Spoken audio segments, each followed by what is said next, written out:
A very good morning to you all. I welcome you all once again in the land law class. As we have earlier discussed with the provisions of the land law and why this UP Revenue Code came and how the abolition of zamindari came into effect. Today we are going to talk about our next topic, that is the classes of tenure holders. As we see earlier, there were 13 classes which were prescribed, and after the zamindari system, these all were abolished and they were categorized in the categories of, you can say, the four classes. We can say the Bhumidhar with the transferable rights, the Bhumidhar with non-transferable rights. Then comes the Asami. There was one more class, that was Adivasis. But after the, you can say, the abolition of zamindari system, they, you can say, these class of people, basically they paid 10 times of their land revenue and they were converted in the Bhumidhars. These were those people who were doing agriculture with the tenureship of, that is, 10 years. So these classes of people were given the rights of their tenure holdship. So when I talk about the classes of tenure holders, you can say that before coming to the operation of the UP Zamindari and Land Reform Act, that is your UP Zamindari Act and Land Reform Act, that is 1950, you can say there were 14 types of tenures. There were 14, I emphasize, there were 14 types of tenures present. But these divisions were very complicated. We can see when there is big classes, tenure holders, then it is very difficult to manage them. So there was the necessity, as I told you, that how this zamindari system was abolished, and we talked about a uniform code that was beneficial for the farmers, right? So these divisions were very complicated. Therefore, the act has abolished these all variety of the land tenures, and they were substituted in the four types of tenure holdership, right? So when I talk about, as I told you earlier, when I talk about the four types of tenure holderships, these were Bhumidhars, Siddhars, Assamese and Adivasis. I repeat, these were Bhumidhars, then came the Siddhars, then the Adivasis and the Assami.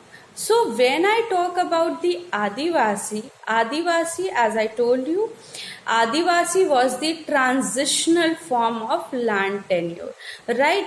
Adivasis were to disappear after 5 years. After 5 years, they disappeared from the sphere of the land revenue from the date of the commencement of the act. So we can say that this class of people is no more found.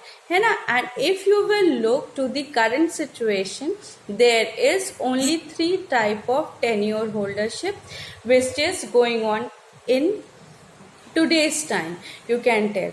The first one is the tenure holders, that is Bhumidhar with the transferable rights and Bhumidhar with the non-transferable rights. They have kept the category of Assami, but you can say, if you practically see, then these classes of people, you cannot, when you visit to Gaon, we cannot, because these people help us. You can, if you want to categorize also these kind of people, you can say the people who help us in the land work, in the agriculture work.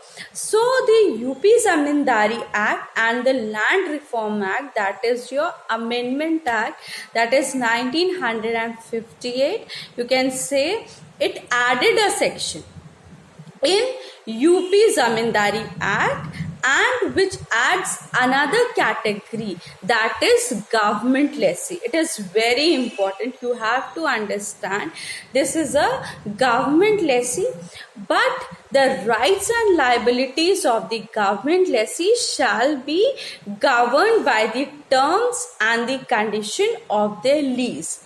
The lease, I told you, is very important, because you can see in today's era people are giving their land on lease, and people who are not having their land, these Gram Sabha and Gram, with the permission, because the upper body is the Gram Panchayat, so the lands are allotted and the person who holds the land is called the government lessee. So you can say कि the terms and conditions of these lease and not by this provisions of the act. So we can say that when UP Land Law Amendment Act, that is was in 1977, it converted all Sildars into Bhumidhars. I repeat, remember that all Sirdhars were converted into the Bhumidhars, and Bhumidhars were divided into the two classes. The two classes, what was? The first category is Bhumidhar with the transferable rights, and another is the Bhumidhar with non-transferable rights. As I in the introduction of the lesson I told you that yes, these kinds of people, or you can say this kind of class is found, but now they are found under the two categories, that is Bhumidhar with transferable rights and Bhumidhar with non-transferable rights. So when we talk about the tenureship, so therefore from January 28, that is 1977, there were only 3 classes. आप देखिए कि firstly it had 14 classes, then it divided into 4 classes. Now it remained only up to the 3 class. People were, like you can say, converted. People were given their rights under these categories. So after January, that is your 28th January 1977, there were 3 tenure holders. First was Bhumidhar with the transferable rights. Second was the Bhumidhar with the non-transferable rights. And third was the Assami. So you can see कि how this 13 tenureship converted into the 3 classes of the you can say the tenureship. So my dear students, in my next lecture, I will be discussing about the tenure holders of transferable rights and tenure holders of non-transferable rights. Thank you.